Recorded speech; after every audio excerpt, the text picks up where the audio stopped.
take the shooters, the people that hit old ladies in the back of the head with a baseball bat when they're not looking, that walk down the street, the people that you see it, the people that take out a gun and shoot you for no reason at all. If we could get these animals out of our country and put them in a different country under the supervision of somebody that made a relatively small fee to maintain these people, because you know what? These are criminals. You call them hardened criminals. They've been in jail 40 times. There's one 42 times. And every time the person gets out, it's a he. Every time he gets out, he commits another crime within 24 hours. And it's a heinous crime. It's a rough crime. We don't want these people in our country either. We don't want them in our country. If we had the option to get them out and let them be based in some other country at a fraction of the cost, and frankly, they could keep them, because these people are never going to be any good. Greetings from the east to north to south, in this wicked-ass West. The topic, international prisons. The questions, why you think this ideal will probably benefit the black community? Let's get into it. I am your host. I am the one. Here's a question for you. First, when I heard this story, I sort of shrugged it off. I'm thinking to myself, yeah, that's got to be a joke. And then I did a little research on the prisons in El Salvador. Now, the prisons in El Salvador is not even remotely close to the prisons in America. And I'm thinking to myself, will this ideal benefit the black community? Because our crimes must stop. We must stop. There must be a deterrent. There must be a major deterrent that will allow young people to say, I don't want to go there. Now, you think about it for a minute. I am probably about the most pro-black person in certain categories. Let me phrase it like that. But when I heard this ideal, well, let me rephrase. When I heard the story, number one, like I said no way. And then I thought about it for a minute. I did a little research, which will be the next video, of prisons in El Salvador. And I shook my head because I couldn't make it over there. Let me show you first. Obviously, we'll have to study it on our end. There are obviously legalities involved. We have a constitution. We have all sorts of things, but it's a very generous offer. That offer would put convicted criminals in President Bukele's notorious mega prison, known as the Terrorism Confinement Center. Built by Bukele to house alleged members of gangs that had once helped make El Salvador one of the most dangerous countries in the world. It has become a symbol of his crackdown on crime. That crackdown has swept up 80,000 people and enjoyed public support. Los niños hoy van a las escuelas sin sus padres, caminan seguros con la seguridad que van a regresar a sus casas y no van a ser secuestrados por los pandilleros. That mega prison, the size of 7 football stadiums, with the capacity to hold 40,000 prisoners. Movements are tightly controlled. No mattresses are offered. Prisoners spend all but 30 minutes per day in packed cells.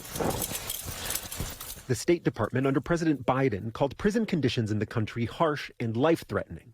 But President Trump tonight doubling down on his willingness to consider the offer. It's no different than a prison system, except it would be a lot less expensive, and it would be a great deterrent. Send them to other countries. No, we'll have to find that out legally. I'm just saying, if we had the legal right to do it, I would do it in a heartbeat. You know, the president said if it was legal, he would do it in a heartbeat. Can you imagine that? a place that's jam-packed with people, jam-packed in one cell. Over here, generally, it's like 2 people in a cell, but jam-packed in one cell. No. Mm-mm. And I'm pretty sure you cannot file a grievance. I'm pretty sure of it. You know, he was talking about human rights violations. Well, in that case, Mr. Robert Brooks, he was beaten to death. So, although over here, hopefully, that's not the norm. And I'm saying hopefully, because I did a story a while ago about the violations in prisons, and it's bad. But although I've never been over there before in El Salvador, but for me, I couldn't do it. Nope. I couldn't do it. I don't know, is that a deterrent for the younger people in my community? But one thing for sure is our crime must stop. We must stop, because we don't have numbers as it is. And instead of prison, educate yourself. It's 2025. It's a better time to educate yourself than to sit behind a jail cell. Let me show you another video, because it gets even worse. Hang on. On Secretary of State Marco Rubio's whirlwind tour of Latin America, a potentially unprecedented offer from the president of El Salvador. He has agreed to accept for deportation any illegal alien in the United States who is a criminal from any nationality, be they MS-13 or Tren de Aragua, and house them in his jails. President Nayib Bukele revealing more in a post on X, offering the U.S., quote, the opportunity to outsource part of its prison system in exchange for a fee.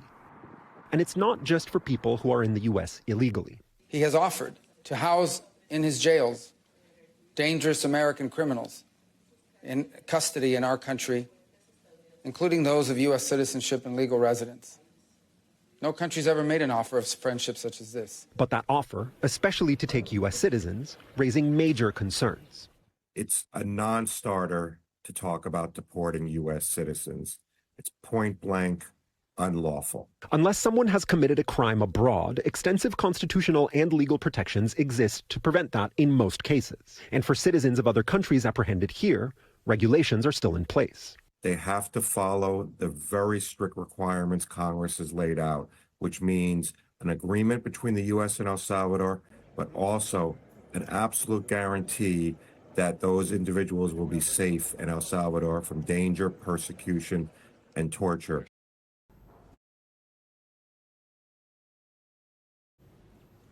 When I say U.S. torture chamber in Latin America, what is it that comes to mind? I'm guessing Guantanamo Bay, or Gitmo as it's called. But now Gitmo will have to make room, because the U.S. might be getting a second black site soon in nearby El Salvador. El Salvador is a Central American nation home to about 6 million people, but a lot of them are in prison. El Salvador has the highest incarceration rate in the world, with more than 100,000 people behind bars, thanks to their president, Nayib Bukele. Bukele became president in 2019, and he has transformed the country. Murders and other violent crimes have plummeted during his reign because he locked up tens of thousands of people. But despite this, his prisons still have room to spare. So he has offered this space to the United States. Bukele says he will take in American criminals for a very reasonable price. Here's our report. Donald Trump's new Secretary of State, Marco Rubio, is on a Latin America tour. Rubio was in the small nation of El Salvador yesterday, meeting with their president, Nayib Bukele. Rubio shared hugs, met Bukele's family, took a stroll by a lake. We know all this because Bukele kept posting on social media. with US and Salvadoran flags and the caption, Friends. It seems that in that spirit of friendship, Bukele offered the US a deal.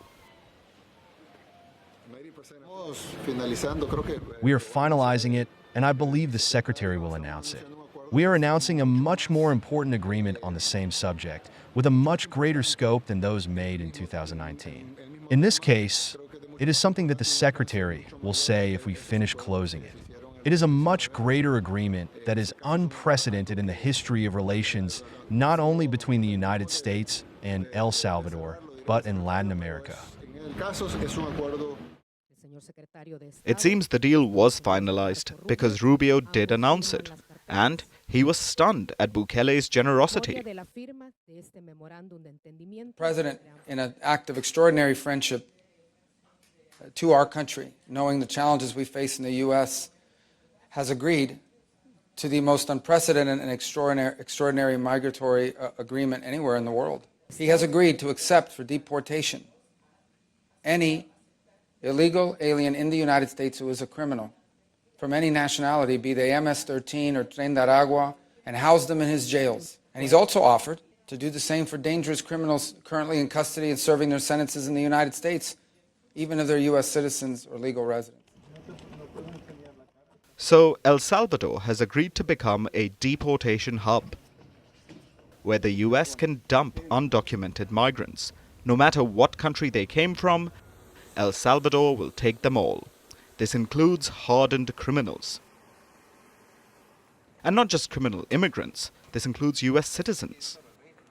El Salvador says it'll become an offshore prison colony for all of them. Why would El Salvador make this offer? For the money, of course. Bukele put up this post, saying that he would charge a competitive fee, cheap by US standards, but a windfall for his government. The US has almost 2 million incarcerated people. If Washington takes up Bukele's offer, if it sends even a fraction of its prisoners to El Salvador, Bukele could make quite a killing. El Salvador has the space to house tens of thousands of prisoners. Bukele recently built a mega prison in the country called the Center for the Confinement of Terrorism. It can officially house 40,000 prisoners. But the prison director once said that where you can fit 10 people, you can fit 20. So, who really knows the prison's true capacity? There are no family visits allowed. No human rights groups, no NGOs. Just rare guided tours at best. Bukele built this prison to house dangerous criminals. Gang members that had been terrorizing El Salvador for decades. The country used to be a murder hotspot. But Bukele imposed an emergency and proceeded to lock up anyone even remotely related to gangs. The result has been that crime has fallen dramatically. But there are reports of arbitrary arrests, custodial torture, and extrajudicial killings. The prison is considered a dumping ground for people who will never see the light of day again. Bukele is incredibly popular in El Salvador. After all, he drastically reduced gang crime. A lot of Salvadorans feel much safer, so many are willing to overlook state excesses. Will it be the same for the US? Will El Salvador's prison become the new Guantanamo Bay? I am not going to lie to you. I don't wish this life on anybody. But of course, we must still remember the victims of crime. But I wouldn't wish this on nobody. One of the things they said is they'll never see the light of day. I wouldn't wish it on nobody. But if this, maybe it'll be a deterrent for the younger people. When you reach a certain age, there's probably no hope because you're going to do what you want to do. But if we can instill this in the younger people, because that's pure hell. It's pure hell. I'm going to tell you flat out. You can call me what you wish. I couldn't do it. I simply could not do it. Let me leave you with a final video. And just tell me what you think. We're going to compare prisons in America to the one in El Salvador. I'll be back. Carlos Ashcraft was convicted of sodomy with minors. This is my cell. I have one of the more cleaner cells because I'm an OCD fanatic. I like to make it feel more homey. Stuff like hanging my clothes up. This is my cellie, Mason. Mason, say what's up. What's up, y'all? Good cellie, you know. If you notice, he's white, I'm black. We don't trip off that. And here we family, and here we brothers. This is our waterbed, the California King, yes. This is where all my Gucci and Versace hangs. This is where my chemicals for my facials and everything. This is for my food. You have your food, your seasonings, your sodas.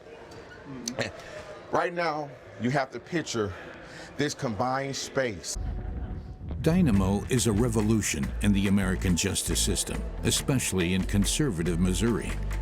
Anyone here has been in prison for at least 15 years and has done nothing wrong while serving their time. Here, inmates are called residents. They take responsibility for maintaining and caring for these two wings. The idea comes from Norway. The aim is to prepare people for reintegration into society. The most important feature, individual cells. The inmates repay the trust. No fights, no drugs, no overdoses, no crimes.